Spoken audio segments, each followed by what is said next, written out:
You wake up to a message that instantly stirs anger. Someone misunderstood you. Someone judged too quickly. The impulse is to respond, to defend, to correct. And just like that, your inner calm vanishes before your day even begins. But what if the real storm wasn't in their words, but in your reaction? The Stoics believed this with unwavering certainty. It's not external events that disturb us, but our judgment of them. You don't need to control the world. You need to master your response to it.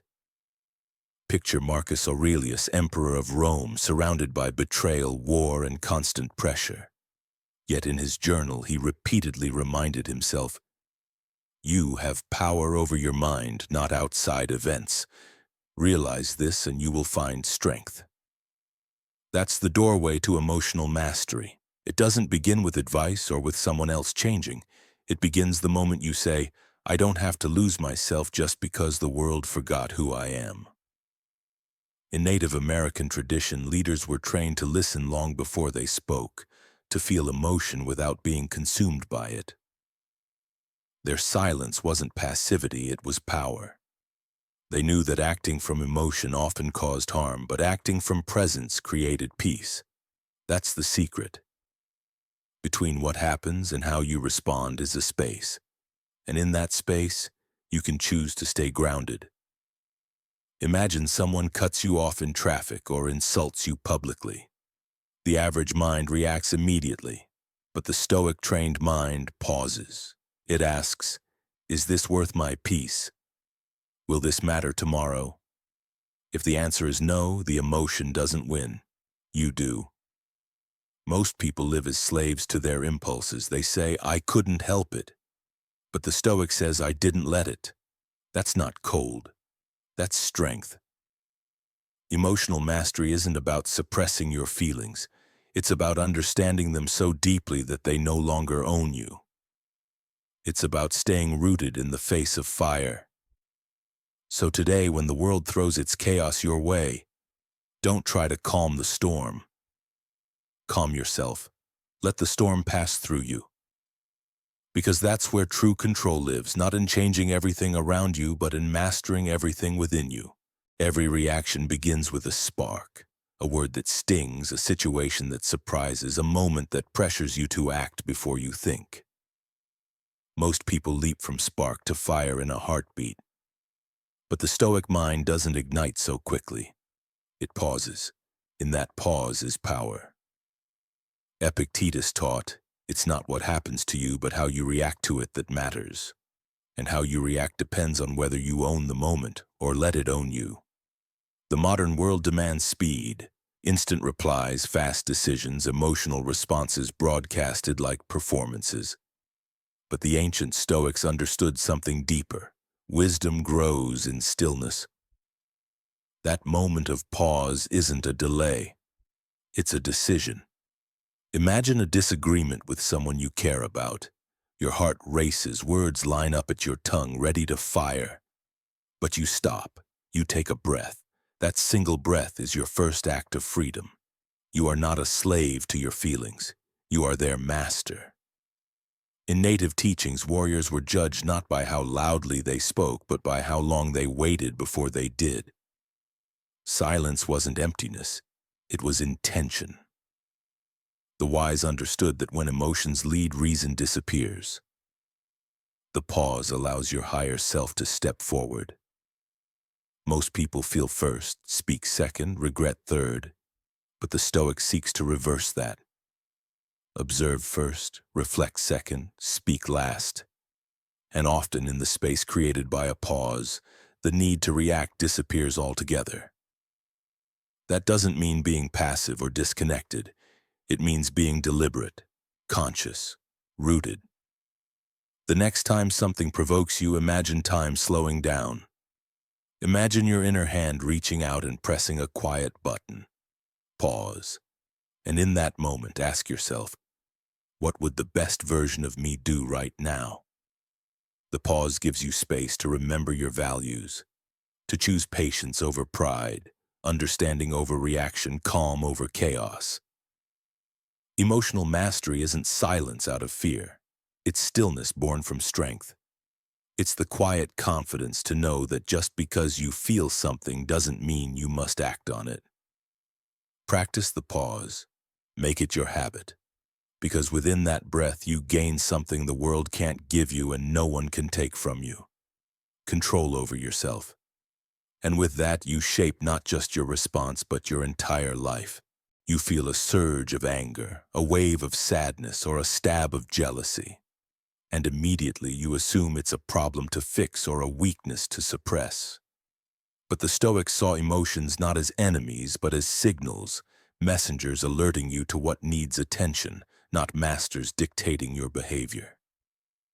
Marcus Aurelius reminded himself daily, if you are distressed by anything external, the pain is not due to the thing itself, but to your estimate of it.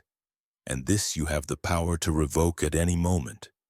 Emotions are natural, they rise like tides, but mastery lies in what you do with them. The modern mind often confuses intensity with truth. Just because you feel anxious doesn't mean danger is near. Just because you feel hurt doesn't mean you've been wronged. The Stoic mind asks, what is this emotion trying to show me? And is it worthy of guiding my next step? In ancient American wisdom, emotions were part of the sacred rhythm of life. Grief was honored, rage was danced through, joy was shared in silence. But none were worshipped, none were allowed to rule. You honored the feeling, then let it move. The problem isn't that you feel too much. It's that you believe those feelings must control your next action. But what if you didn't? What if you felt the emotion and simply sat with it? No judgment, no panic, no immediate reaction. That's what the Stoics did. That's how they transformed emotion into wisdom. Imagine someone offends you. You feel insulted. But instead of reacting, you say, interesting, I feel anger. What triggered this? Is it my pride, my insecurity? Is there truth in their words, or am I just uncomfortable? This reflection breaks the emotional chain. It turns reaction into response. Emotions are valuable if you listen to them wisely. They're like fire, controlled. They provide warmth. Unchecked, they burn everything. So when emotion strikes, don't suppress it, but don't surrender to it either. Name it. Sit with it. Learn from it. Then let it pass like a cloud. Emotional mastery isn't about feeling nothing. It's about knowing that what you feel isn't who you are. You are not your sadness. You are not your fear. You are the sky that holds them, and they will pass. Every time you choose awareness over reaction, you build strength. Quiet strength. Stoic strength. You can't control the weather. You can't control traffic, other people's words, or the chaos of the world. But here's what the Stoics understood, and what most people never learn. You don't need to. Control doesn't come from trying to fix the outside. It comes from mastering the inside. Epictetus taught, some things are in our control and some things are not. Those few words can unlock a lifetime of peace. When you waste energy on things beyond your reach, you drain your focus and feed your frustration. But when you shift your energy inward, toward your thoughts, your choices, your values, suddenly you reclaim your power. That's the Stoic path. Not changing the storm, but becoming the calm within it. Think of a moment when something didn't go your way. A plan fell apart, a person disappointed you, or a door slammed shut. You probably felt tension rise, the urge to push harder, to force an outcome. But did it help? Did it bring peace or more pain? Now imagine a different response. The moment the unexpected happens, you pause. You ask, is this within my control? If the answer is no, you let it go. Not because you're weak, but because your peace matters more than your pride. This mindset is echoed in Native American traditions as well. The elders taught their people to honor the flow of life, to accept seasons of hardship as part of the natural order, not as punishment, but as practice. They didn't try to change the river. They learned how to walk in it. You can do the same. Your mind is your domain. It's the only thing truly yours. And within it, you can choose perspective, choose patience, choose peace. When someone judges you harshly, you don't need to change their mind. You need to protect your own. When events spiral beyond your plans, you don't need to resist. You need to return to your center.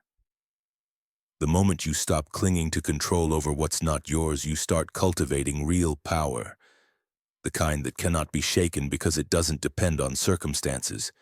It's internal, and it's infinite. Control what you can. Your breath, your tone, your thoughts. Release the rest. That's not giving up. That's rising above. We often suffer not because life is cruel, but because it doesn't match the script we've written in our heads. We expect people to behave a certain way, plans to unfold on time, and emotions to always make sense. And when reality doesn't cooperate, frustration sets in. But what if the real pain isn't in the event, but in the expectation itself? The Stoics taught this with brutal clarity. It is not things that disturb us, but our judgments about things. That judgment often takes the form of expectation. You expect appreciation but receive indifference. You expect ease but face struggle. You expect fairness but meet injustice. And the gap between expectation and reality becomes a trap. The wise eliminate that trap by letting go of rigid expectations and embracing radical acceptance. This isn't giving up. It's waking up. It's realizing that the world doesn't owe you comfort, understanding, or applause. And once you drop that belief, you finally experience peace. In tribal teachings, too, there was an understanding that attachment breeds suffering. The elders taught, don't cling to what must change. They observed the seasons not with complaint but with reverence, each one bringing its lesson, its trial, its beauty. What if you treated life the same way? Imagine a friend forgets your birthday. You feel hurt. But pause. Were you hurt by their action or by your belief that they should have remembered? The Stoic mind sees clearly the event is neutral. Your story about it creates the sting. Let go of the story. Hold only the truth. This shift is subtle but powerful. Instead of expecting, you start appreciating. Instead of clinging, you start flowing.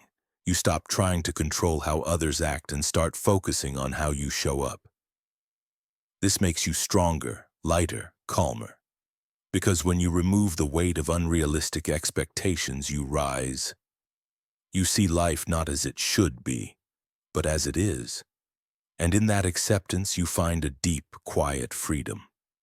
One where disappointment loses its edge and joy becomes possible in even the smallest moments. The next time reality doesn't match your hopes, don't fight it. Don't collapse into it. Observe it, learn from it, and most of all, let it be. Because expectation is a burden, and letting go is liberation. When something goes wrong, most people zoom in. They magnify the pain, the mistake, the setback, until it consumes their entire field of vision. But the Stoic sees differently. The Stoic zooms out. They train their mind to rise above the moment, to place every challenge into a larger frame. Marcus Aurelius wrote, "You have power over your mind, not outside events. Realize this, and you will find strength." That strength comes from perspective. Life is full of irritations, delays, insults, small failures. Alone, each one feels massive. But step back, and they shrink. The argument you had this morning, forgotten in a month. The rude comment from a stranger, meaningless by tomorrow. The project that failed, a lesson shaping something better. The discipline of perspective transforms suffering into understanding. It lifts you out of your emotional reaction and places you in a higher mental space. Native American wisdom speaks to this too. When young warriors struggled, they were told to walk into nature and look at the mountains, the rivers, the stars. See how small your trouble is in the face of something greater, the elders would say. Perspective humbles you, but it also empowers you. It reminds you that you've survived worse, that this moment, however sharp, is not final. Think of the worst day of your life. You're still here, still breathing, still capable of strength. That alone proves the power of time and distance. When pain comes, practice this. Zoom out. Ask yourself, will this matter in 5 years? Is this truly personal, or am I making it personal? What can I learn from this? Perspective softens your anger. It quiets your fear. It restores your balance. The mind that sees the full picture doesn't get lost in one dark corner. It stays rooted, resilient, clear. Emotional mastery isn't about never being shaken. It's about knowing where to look when you are. So look wider, look higher, rise above the moment and see it for what it is, a passing wave in a much larger ocean. And once you do, you'll discover that the calmest minds aren't those who avoid storms. They're the ones who remember the sky is still vast even when the clouds are thick. A sharp word, a dismissive glance, a broken promise. In that flash of offense, your instincts ignite. Defend, attack, withdraw. This is reaction. It's fast, emotional, automatic, and it's how most people live, bouncing from trigger to trigger like a puppet pulled by invisible strings. But the Stoic seeks something greater. Response. A pause, a breath, a choice. The difference between reacting and responding is the difference between chaos and control. Seneca said, "No man is more unhappy than he who never faces adversity, for he is not permitted to prove himself." Adversity doesn't just test your strength, it reveals it, and your response becomes your proof. Reactions are rooted in ego. They scream, "How dare they?" or "I must be right." But a response comes from principle. It asks, what kind of person do I want to be in this moment? The ancient tribes knew this well. In council, warriors were taught to hold back judgment, to speak after reflection, to never let their tongue outrun their mind. A man's value wasn't measured by his volume, but by the wisdom of his restraint. In daily life, you'll be tested. Someone will mock your work, misunderstand your intentions, or challenge your worth. And in that moment, you can react, feed the fire, or you can respond with calm clarity. Imagine a colleague takes credit for your idea, you feel betrayed. But instead of lashing out, you pause. You say, "Donna, that's an interesting take. Let's talk more after the meeting." You've stayed poised, you've protected your energy, and you've taken control. Responding doesn't mean being passive, it means being precise. It means choosing when and how to engage. It means being so rooted in your values that nothing can shake you into rage or scatter your peace. Each time you choose response over reaction, you strengthen your emotional discipline. You build a character that commands respect, not through force, but through presence. Reaction is the default of the undisciplined. Response is the mark of the master. So the next time life pokes at your pride, don't hand over your calm so easily. Breathe, think, respond with intention. Because the world doesn't need more noise, it needs more stillness. And the person who learns to respond, not react, becomes the calm center in a very loud world. In a world that rewards speed, noise, and constant motion, stillness can feel like weakness. But to the Stoic, stillness is not passive, it is power under control. Stillness doesn't mean doing nothing, it means doing the right thing in the right way at the right time, without being pulled by emotion or chaos. Marcus Aurelius ruled the largest empire on earth, but he wrote about quiet, inner stillness as the key to sanity. Nowhere you can go is more peaceful, more free of interruptions than your own soul, he said. That inner sanctuary is where strength is built, not through rage, but through restraint. In ancient American traditions, stillness was considered sacred. Warriors would sit for hours in silence before battle, not because they feared action, but because they understood that the right action only arises from stillness. It wasn't just about fighting bravely. It was about entering the fight from a place of deep clarity. Modern life screams for your attention. Notifications, opinions, demands, all urging you to react. But true mastery is found when you resist that pull, when you slow down your thoughts, when you let your emotions settle like dust in water. Stillness sharpens perception. It lets you hear what others miss. It allows you to move deliberately instead of impulsively. Think of a time you made a decision in haste. Did it serve you? Now think of a time you waited, breathed, reflected. How much wiser was the result?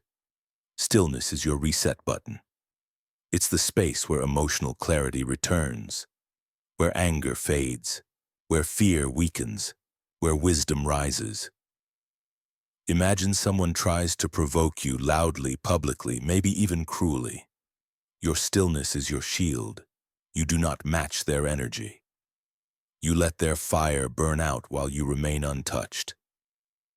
And in doing so, you reveal true power, not to them, but to yourself. The most composed people aren't emotionless. They're simply unwilling to hand over their peace for every passing storm. Stillness is not inaction. It's intentional action. When you operate from it, your words hit harder, your presence feels deeper, and your decisions become unshakable. Practice stillness daily, not just when life is loud, but especially when it is. In that silence, you will hear the only voice that matters, your own. Holding on feels strong. We grip tightly to anger, control, fear, grudges, as if by clenching harder we'll protect ourselves from hurt. But the Stoics and every wise tradition teach the opposite. Real strength comes from letting go. Epictetus said, "He is a wise man who does not grieve for the things which he has not, but rejoices for those which he has." Letting go isn't weakness, it's wisdom. It's the recognition that clinging to what's outside your control only pulls you deeper into suffering. In Native American teachings, the image of the flowing river is used often. The elders would say, "If you fight the river, you drown. If you move with it, you find your way." This is the essence of letting go, not giving up, but giving in to what cannot be changed so you can focus on what can. Imagine someone betrays you. Your mind spins. You replay it over and over, searching for meaning, for justice, for an apology. But the more you hold on to it, the more it consumes you. Letting go doesn't mean they were right. It means you choose peace over poison. You free yourself. Holding on keeps you anchored to the past. Letting go opens the door to healing. This applies to everything: control, expectations, fear of judgment. The more you try to control the uncontrollable, the more you suffer. But the moment you loosen your grip, you create space for stillness to return. Picture this: a hand tightly holding a burning coal. That coal is your resentment, your fear, your need to fix everything. The longer you hold it, the more it burns. The release doesn't feel natural at first, but when you finally drop it, there's relief, lightness, freedom. You realize the pain wasn't caused by the flame, but by your grip. Letting go doesn't mean you stop caring. It means you care wisely. You stop pouring energy into things that drain you and start focusing on what uplifts you. You begin to trust the flow of life, not because it's perfect, but because your peace is no longer tied to its turbulence. So the next time your heart clings to something painful, ask yourself, am I holding on, or is this holding me down? Then breathe, release, and rise. Emotional control isn't something you achieve once and keep forever. It's something you return to every single day. Like sharpening a blade or tending a fire, it requires attention, intention, and repetition. The Stoics never claimed to be perfect. In fact, their journals are full of reminders to themselves, notes to stay calm, to reflect, to be better than yesterday. Marcus Aurelius wrote, "When you arise in the morning, think of what a precious privilege it is to be alive, to breathe, to think, to enjoy, to love." This wasn't fluffy optimism, it was mental training. Each morning he prepared for adversity. Each night he reviewed how he'd handled it. That's emotional mastery, not perfection, practice. Native American tribes also lived by ritual. At dawn, warriors would greet the sun with quiet reflection. Elders would sit in stillness before responding to the day. Every moment was a chance to reset, to realign, to return to the center. You can do the same. Every interaction is a mirror. Every challenge is a training ground. When someone tests your patience, you train your calm. When a plan falls apart, you practice flexibility. When emotions rise, you learn to observe, not obey. The goal is not to feel nothing. It's to not be ruled by what you feel. You begin to see emotions as visitors, some loud, some soft, but all temporary. You meet them at the door with awareness, not attachment. And over time, you stop reacting like a puppet and start responding like a master. Picture this. Each morning you set an intention. Today I will choose calm over chaos, patience over pride, response over reaction. And when you fail, as you will, you don't quit. You reflect, you learn, you return. Because mastery isn't a destination, it's a rhythm. It's the art of coming back to yourself again and again, stronger each time. The more you practice, the more natural it feels. Your emotions still rise, but they no longer control you. People still test you, but they no longer shake you. Life still throws storms, but you've built your shelter from within. Emotional mastery is your greatest freedom, and it begins not with a grand moment, but with small, quiet choices made daily. Every pause, every breath, every moment of awareness is a step closer to becoming unshakable. So return to the path. Practice, protect your peace, and walk through life with the calm strength of a Stoic, undaunted, grounded, and free.